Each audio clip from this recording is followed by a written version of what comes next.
Quality is by far one of the most favorite builds in Elden Ring, and yet still one of the most underrepresented. Oftentimes considered inefficient, non-optimal, and limited. So today I want to look at quality, try to give it a fair chance, but before I do that, we need to explain what is quality. And to simply put it, quality is nothing more than a split between strength and dexterity, and has been a standard build type from at least Dark Souls 1. However, in Elden Ring, they go incredibly underrepresented, to a point where it is borderline criminal, and there's kind of a reason for this. And that's because when Elden Ring first came out, for the first 2.5 years, the quality infusion wasn't that good. The expected endgame meta at that time was level 125 to level 150. And while 150 is quite the standard nowadays, at the time it had no weapons that it was optimal with the quality infusion, so therefore you only had two options. And that would be status effect builds or somber weapons. However, things changed, and yet the perspective of it has not.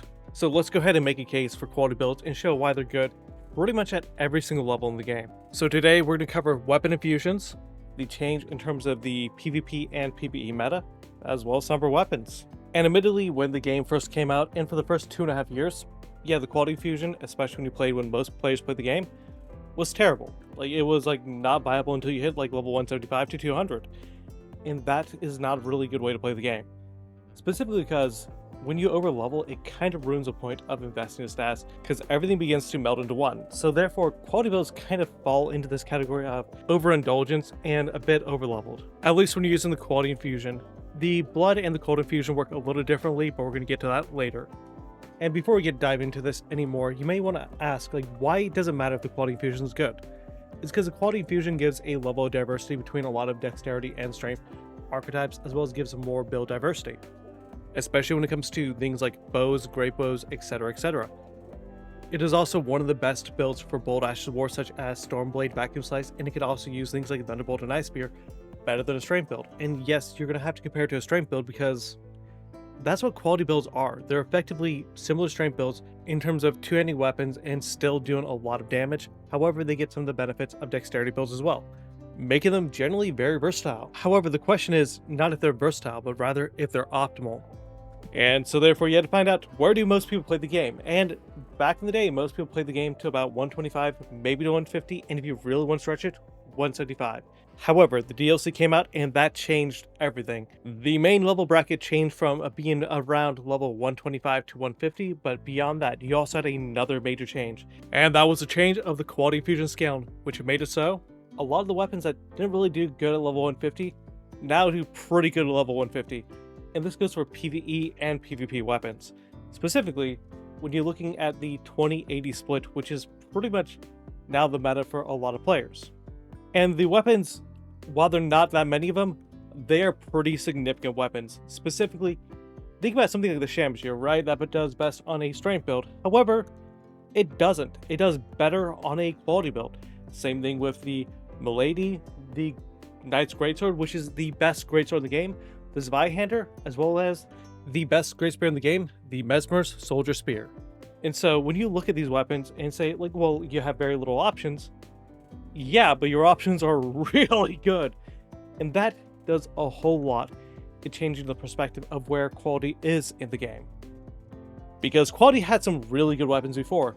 However, they were not as good as the ability to infuse a weapon. Because for a long while, the only weapons that were good or decent on a quality build were somber weapons, which meant you're missing a lot of power when you want to customize your weapon, which was the biggest advantage of going a strength or dexterity build.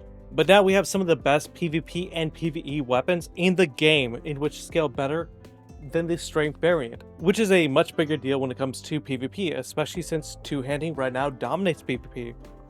And yet, however, even with all these changes, we still see a misrepresentation and a underrepresentation of quality builds.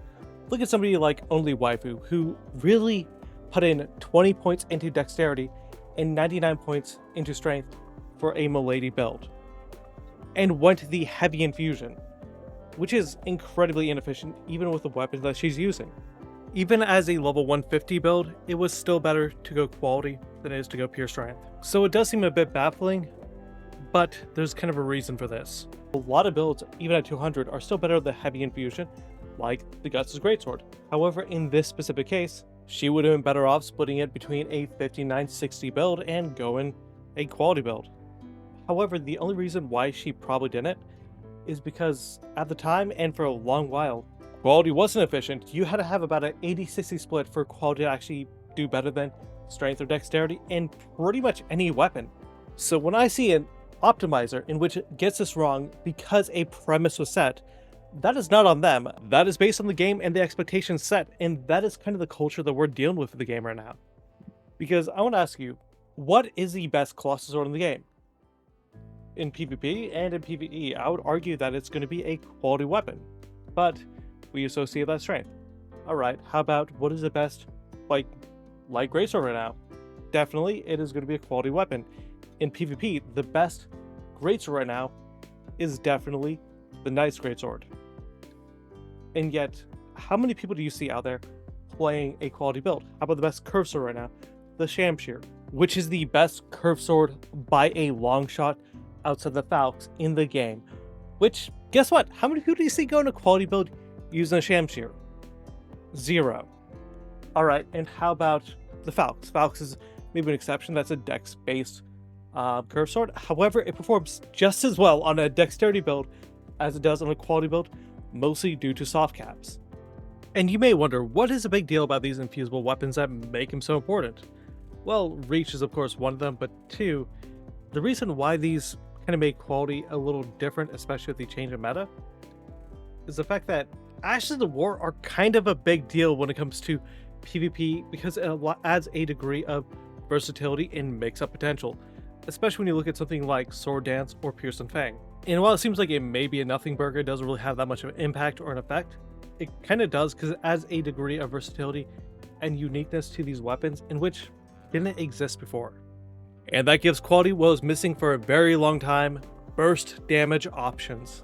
And yes, while quality does not do best on every single aspect, in fact the quality infusion only does good on so many weapons.